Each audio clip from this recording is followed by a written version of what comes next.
meet at one of those defining moments. A moment when our nation is at war, our economy is in turmoil, and the American promise has been threatened once more. Tonight, more Americans are out of work, and more are working harder for less. More of you have lost your homes, and even more are watching your home values plummet. More of you have cars you can't afford to drive, credit cards, bills you can't afford to pay, and tuition that's beyond your reach. Now, these challenges are not all of government's making, but the failure to respond is a direct result of a broken politics in Washington and the failed policies of George W. Bush.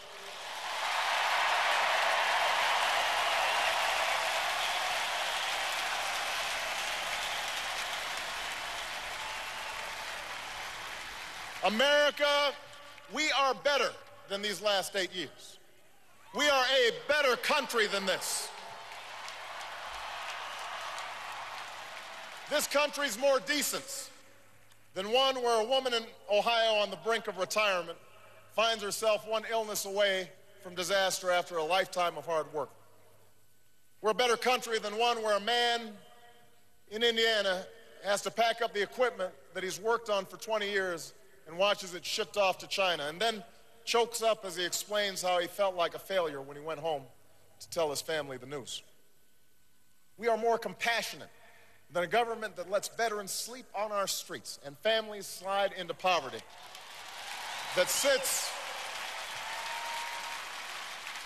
on its hands while a major American city drowns before our eyes.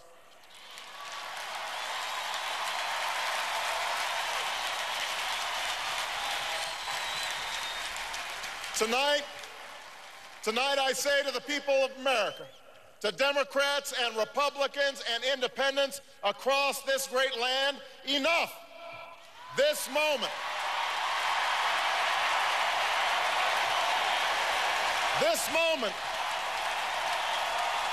this election is our chance to keep, in the 21st century, the American promise alive. Because next week in Minnesota, the same party that brought you 2 terms of George Bush and Dick Cheney will ask this country for a third. And we are here because we love this country too much to let the next 4 years look just like the last 8.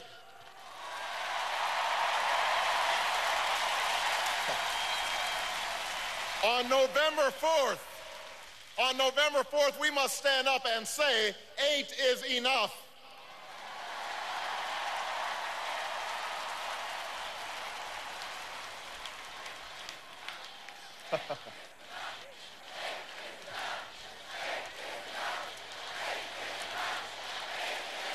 Now,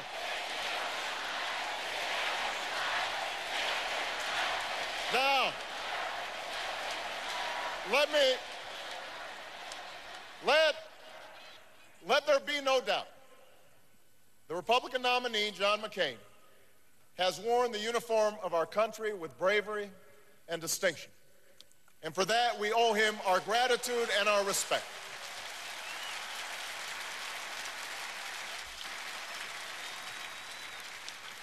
And next week, we'll also hear about those occasions when he's broken with his party as evidence that he can deliver the change that we need. But the record's clear. John McCain has voted with George Bush 90% of the time. Senator McCain likes to talk about judgment, but really, what does it say about your judgment when you think George Bush has been right more than 90% of the time?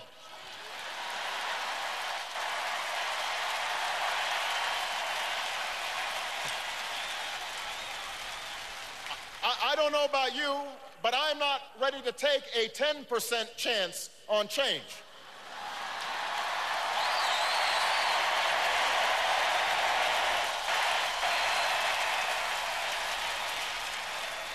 The truth is, on issue after issue that would make a difference in your lives, on health care and education and the economy, Senator McCain has been anything but independent. He said that our economy has made great progress under this president. He said that the fundamentals of the economy are strong.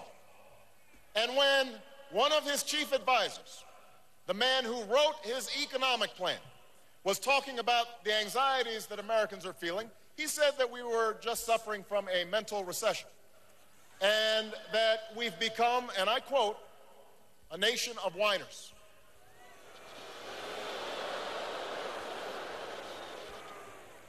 A nation of whiners. Tell that to the proud auto workers at a Michigan plant who, after they found out it was closing, kept showing up every day and working as hard as ever because they knew there were people who counted on the breaks that they made. Tell that to the military families who shoulder their burdens silently as they watch their loved ones leave for their third or fourth or fifth tour of duty.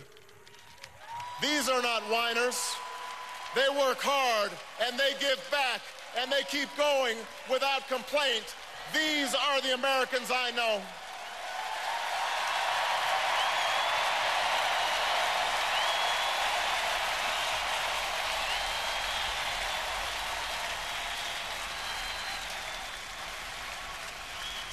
Now, I don't believe that Senator McCain doesn't care what's going on in the lives of Americans. I just think he doesn't know.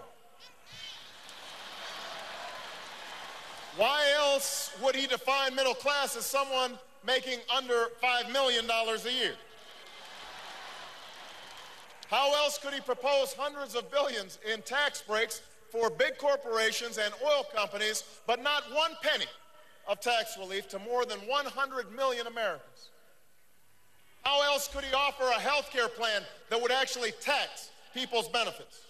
Or an education plan that would do nothing to help families pay for college? Or a plan that would privatize Social Security and gamble your retirement?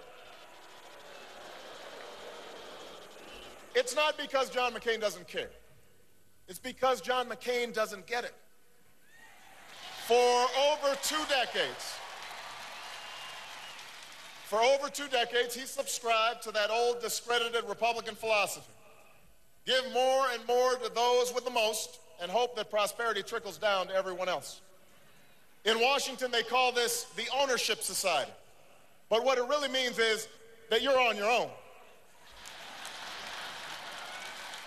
Out of work, tough luck, you're on your own. No health care, the market will fix it, you're on your own. Born into poverty, pull yourself up by your own bootstraps. Even if you don't have boots, you are on your own.